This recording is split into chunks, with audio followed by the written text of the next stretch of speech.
이번 차시에서는 한국 사회의 변동과 관련하여 저출산 및 고령화로 인한 변화와 다문화 사회로의 변화에 대해 살펴보겠습니다.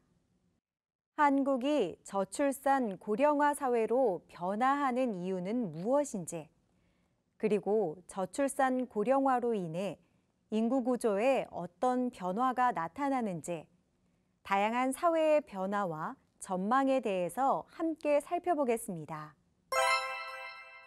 다음은 한국의 인구 정책 변화와 관련한 포스터이다. 각 포스터에 담겨 있는 인구 정책이 등장하게 된 배경과 추구하는 목표가 무엇이었을지 생각해 보십시오.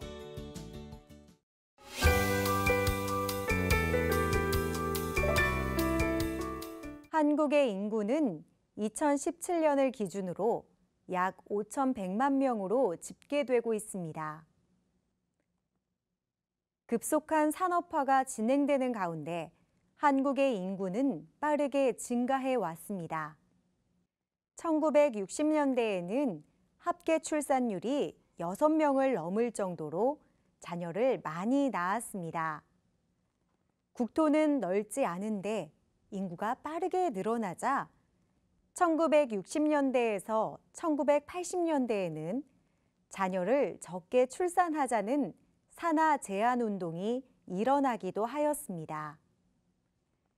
딸, 아들 구별 말고 둘만 낳아 잘 기르자. 덮어놓고 낳다 보면 거짓골을 못 면한다와 같은 당시의 인구정책 관련 포스터의 문구는 이러한 배경 속에서 등장한 것입니다. 그러나 점차 여성이 사회활동에 참여하는 비율이 높아지고 젊은 세대가 결혼을 늦게 하거나 하지 않기도 하고 결혼을 하더라도 자녀를 적게 낳으려는 분위기가 형성되면서 출산율이 크게 낮아졌습니다. 2016년에는 출산율 1.17명을 기록했습니다.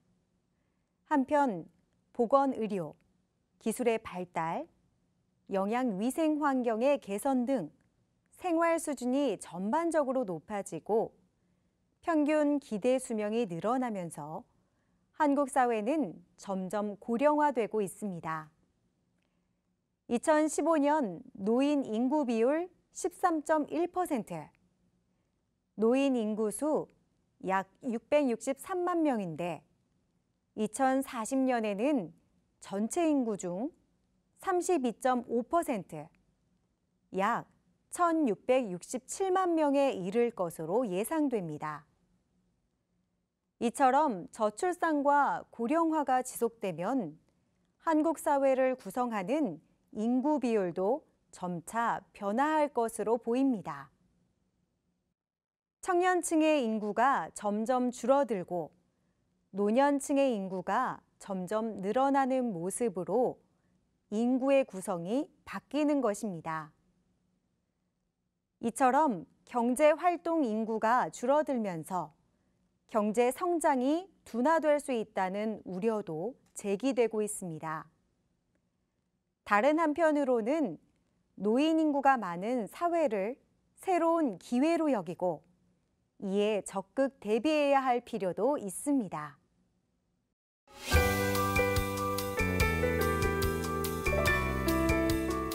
교통, 통신의 발달, 결혼이나 취업, 유학 등과 같은 다양한 교류의 영향으로 한국 사회 곳곳에서도 외국인을 쉽게 만날 수 있습니다.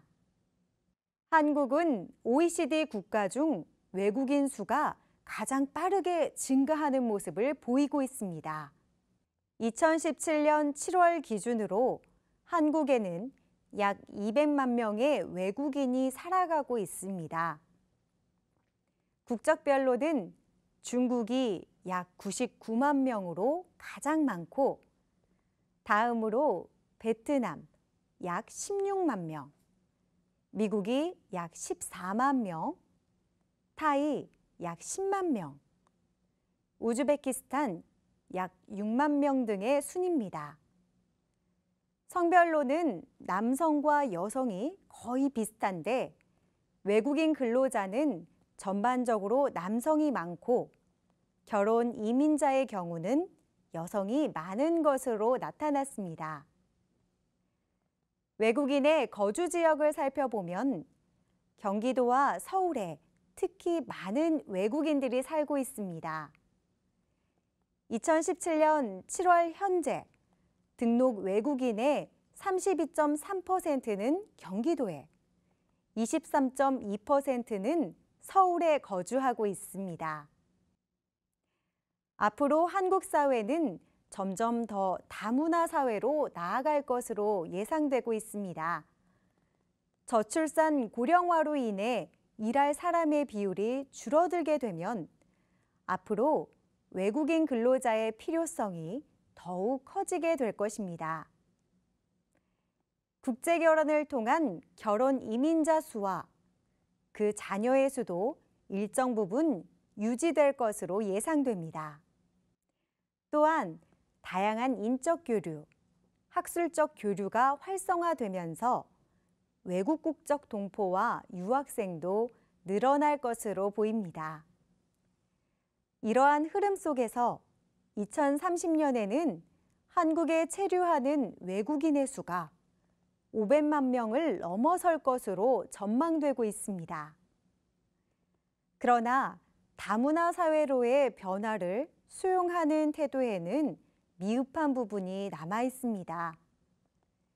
2011년 한국인의 다문화 수용성 조사에 따르면 문화 공존에 대한 찬성 비율은 36%로 유럽 18개국의 74%에 비해 매우 낮았고 2012년 전국 국제결혼 가족 실태조사에서 결혼 이민자의 사회적 차별 경험 비율이 41.3%로 나타났고 2015년에는 0.6% 감소된 40.7%로 나타났습니다.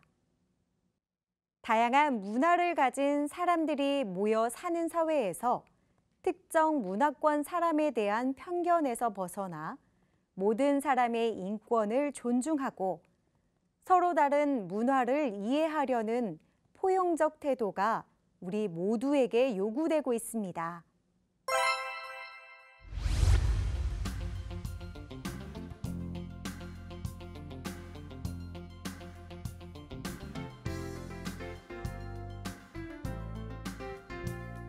그동안 이 자리에 오시기까지 참 많은 일들이 있으셨을 것 같은데 정치를 해야겠다라고 생각하시게 된 특별한 계기가 있으신지 궁금합니다. 정치보다 집안만 있다가 나와서 사회 활동을 시작하게 됐던 그런 가장 큰 계기가 딱 한 가지였었습니다. 우리 아이들한테 정말 자랑스러운 엄마 되고 싶은 그 마음이었었습니다. 그 이후에는 굉장히 많은 일들이 일어났고 사회 활동을 하면서 다문화 가정 그리고 결혼 이주 여성을 많이 만나면서 정치의 기회가 그 제의가 오게 됐습니다. 주어진 그런 그 기회를 잡고 많은 사람들한테 희망이 될 수 있는 대한민국이 이렇게 열린 사회라는 것을 보여줄 수 있는 그런 기회였고 그리고 많은 사람들한테 희망을 될 수 있는 특히 우리나라의 소외계층들에게 희망이 될 수 있는 그런 기회라고 생각을 하고 다문화 가정의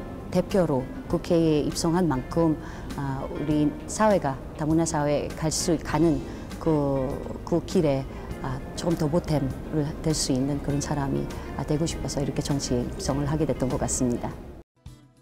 1. 저출산과 고령화 2017년 기준 대한민국 인구는 약 5,100만 명. 저출산 2016년 출산율 1.17명.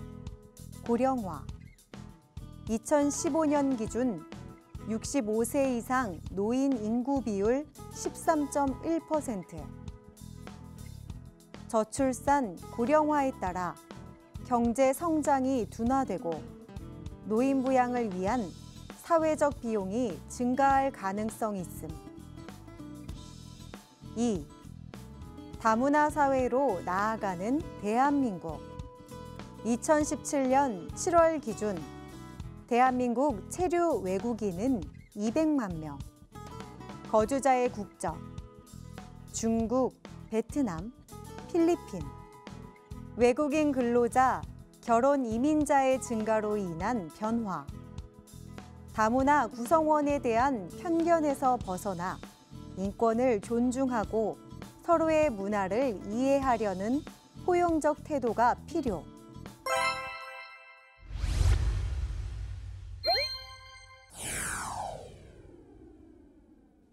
다음에 괄호에 들어갈 알맞은 말을 쓰시오. 보건, 의료기술의 발달, 영양, 위생 환경의 개선 등 생활 수준의 향상으로 평균 기대 수명이 늘어나면서 한국 사회는 무엇이 빠르게 진행되고 있다.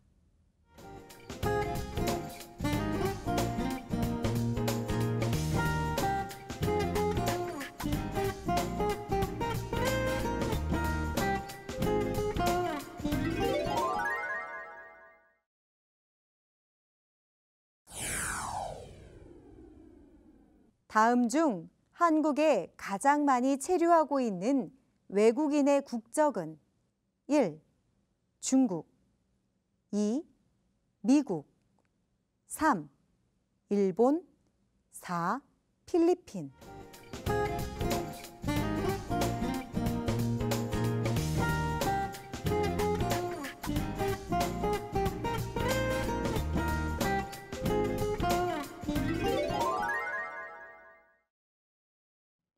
대한민국은 세대 간의 변화와 인종 간의 변화 등 다양한 변화를 사회 속에서 겪고 있습니다. 서로를 배려하고 존중할 때 서로 다른 문화 속에서 공존하는 방식을 배울 수 있지 않을까요? 다음 차시에서는 세계 속에서 대한민국이 차지하는 위상과 역할에 대해 살펴보겠습니다. 감사합니다.